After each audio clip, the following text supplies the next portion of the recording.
We all know the character of the Joker. The Joker is not just a normal villain, but a figure who represents chaos and unpredictability. His main goal is not power or money like most villains, but rather the destruction of the system itself, or proving that moral rules in society can easily collapse under pressure. That is what makes him both terrifying and unique at the same time. He is not easy to understand or predict. He doesn't act based on a single clear motive, but rather something closer to the idea of proving chaos. In history, not all influential figures were kings, formal leaders, or even traditional villains. Sometimes, individuals appear who operate from inside or outside the system and end up changing the way people see power completely. This kind of figure is somewhat close to the symbolic idea of the Joker, people who are not always aiming for direct rule, but whose presence, ideas, or methods shift the balance and expose how fragile the system really is. In this video, we will explore historical figures who, each in their own way, represented a version of the Joker in terms of chaos and unexpected impact. And let us begin with the first one, but before that, send blessings upon the Prophet, and if you haven't subscribed yet, subscribe to get all the latest content. The first figure is Vlad the Impaler, who was the ruler of Wallachia in the 15th century. He was born around 1431 into a wealthy noble family known as the House of Dracula, and the name Dracula originally means son of the dragon. His father was a member of a military order created to defend Europe against the Ottomans. When he was still a child, Vlad and his brother were taken as hostages by the Ottoman Empire. This experience is often said to have had a deep psychological impact on him. Later, when he grew up and eventually ruled Wallachia, he became involved in constant conflicts with the Ottoman Empire and struggled to secure his rule in a region full of betrayal and shifting alliances. What made his name echo through history was not just that he was a ruler, but the extreme methods he used to maintain control. Vlad became infamous for his brutal punishments against his enemies, most notably impalement. These executions were often carried out publicly, and the purpose was not only punishment, but also the use of terror as a method of control.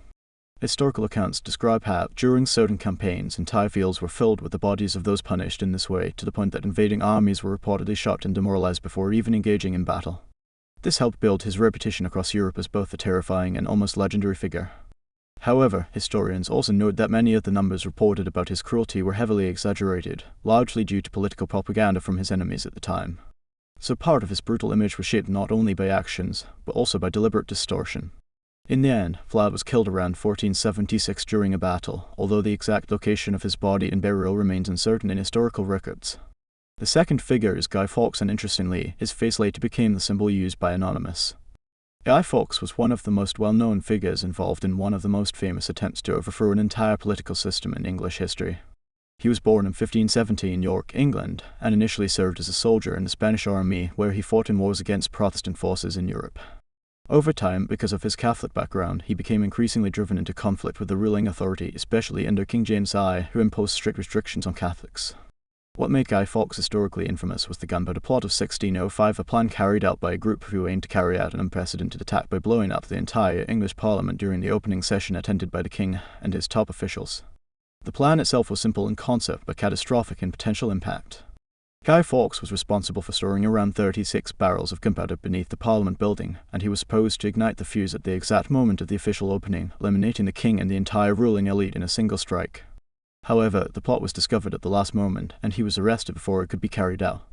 What makes his story stand out is not just the attempt itself, but the way of thinking behind it.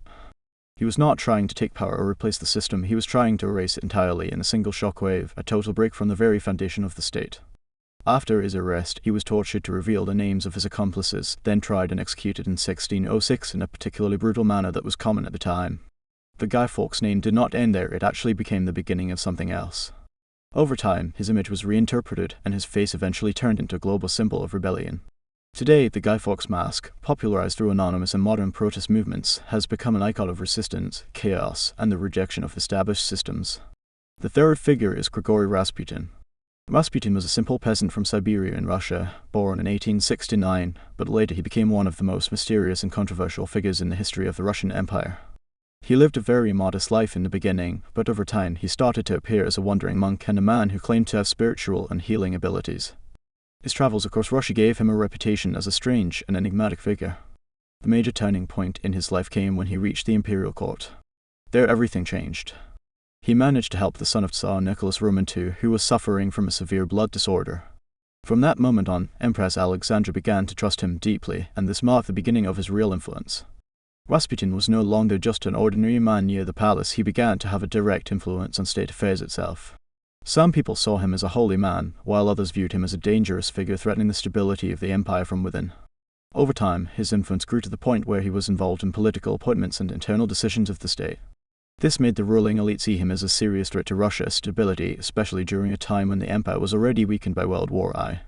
What makes him close to the Joker concept is that his mere presence was enough to create chaos without holding any official title or throne. He influenced the heart of power without actually being part of its formal structure. In the end, a group of Russian nobles decided to eliminate him in 1916. His death itself became the subject of legendary stories involving poisoning attempts, gunshots, and his body being thrown into a river, which only made his mysterious image even stronger after his death. And that was the end of our video. If you enjoyed it, don't forget to like, share, and stay tuned for the next video.